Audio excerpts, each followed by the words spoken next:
In this video, we're going to share 3 tricks that will help you increase your views on your videos for the year of 2025. We're going to get straight into it because we don't want to waste any time, okay? So first, the first trick that we are going to use or utilize is making sure that we do shorts, okay?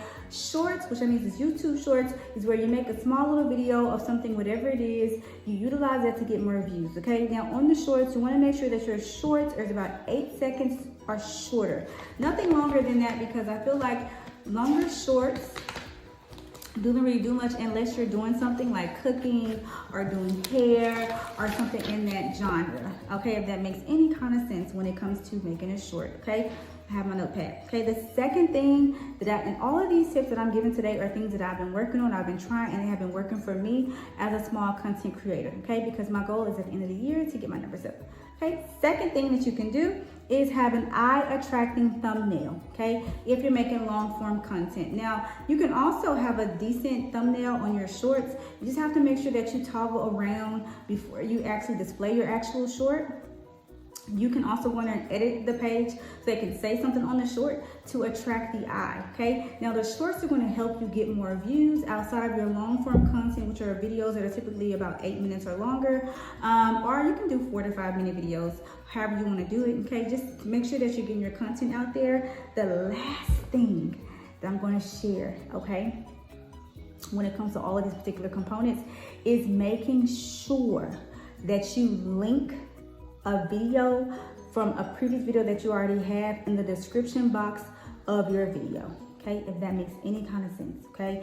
And all you have to do, now first and foremost, let's back up. If you do not have any videos as of yet, then you can't link any videos, right? But you wanna make sure that before you link these videos in the description box of your video, you wanna make sure that those videos correlate with each other, okay? Or else it wouldn't make any sense, okay? So for instance, for my video that I have videos on my page right now, if I'm talking to somebody about how to be a YouTuber, I have a video right now on my page about how to be a YouTuber, okay? The next video that I would link is how to get 4,000 watch hours, how to continue to work to get 4,000 watch hours.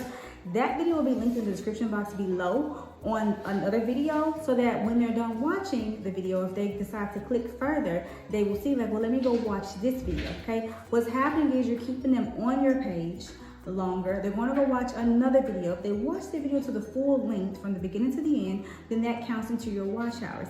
So it's like a cycling spiral that continues to go.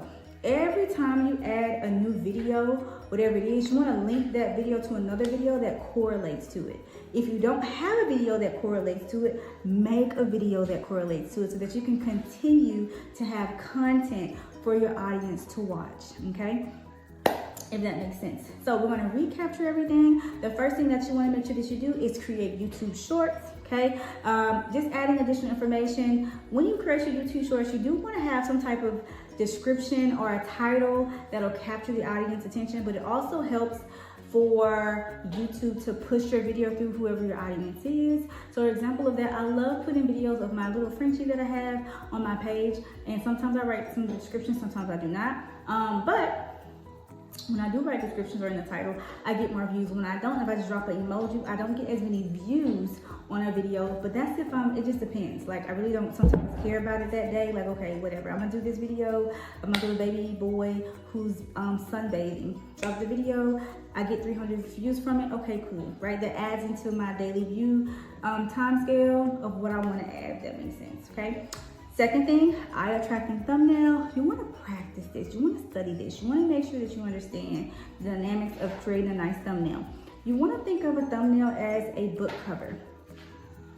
Now, a lot of people in the world today, not a lot of people, but generally we don't really read as many books as we should, or read books in general. We kind of just YouTube everything or Google everything or whatever it is, our source at our fingertips to Google. We read, but not necessarily because of a book cover. But if you're in a library and you want to read a book, are you going to read a book that looks like dull, nothing really fun? Are you going to read something that's colorful, eye-attracting, make you wonder, okay? That is how you want your thumbnail to be. You try to do it as much as you can, but sometimes it can take some time, okay, to capture your audience attention. But the best thing about being a content creator is that you can continue to practice and trial and error until you figure out what works for your page, okay? And lastly, linking videos in the description box As I said before, if you do not have any videos to link, make one, okay?